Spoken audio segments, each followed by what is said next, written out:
Okay, check out what I found when I was out walking up this. Maybe you can't see. There were some fellows out there by the ice. Stop.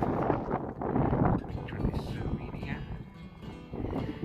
You see.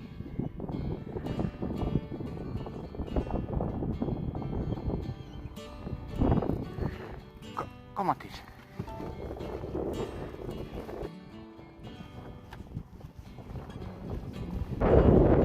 Stop.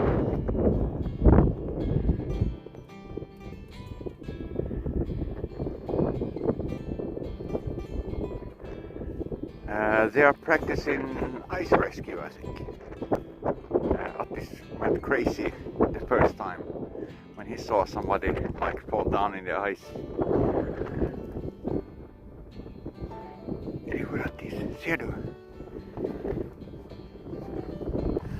Vad gör de, Attis? Här är stopp. Här är stopp.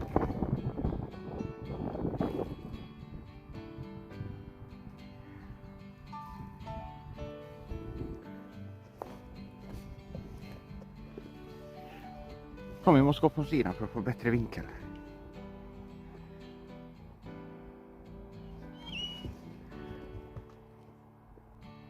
Okej. Det är någon som ligger och flyter där. Somebody is there floating. And these guys, that guy is supposed to go help him with this special raft. Den där killen ska gå och hjälpa han med den där specialflotten. Bara Attis kan stå stilla. Attis stilla! Så kan jag bara visa. This is pretty entertaining.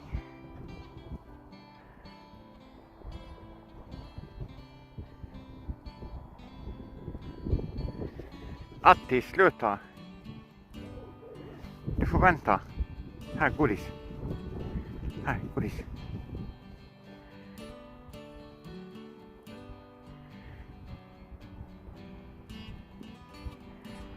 Okay, maybe you guys think it's pretty boring. Kanske ni tycker det är tråkigt. Se, nu drar han upp han.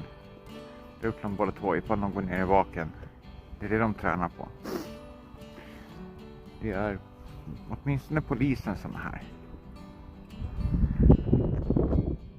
Ja, där vi sitter. Ska vi gå nu, tycker du? Va? Tycker du vi ska gå nu? Är du nöjd? Va? Har du fått nog? Va? Har du fått nog nu? Har du fått nog nu? Va? Har du fått nog? It's these guys. I don't know who this is though. Det är de här killarna. Jag vet inte vem de här är. Men it's also, I know. It's the coppers. They have a new car. Mercedes. Ooh. Damn, son. That's a cool car. Okej, Attis. Ska vi gå hem då?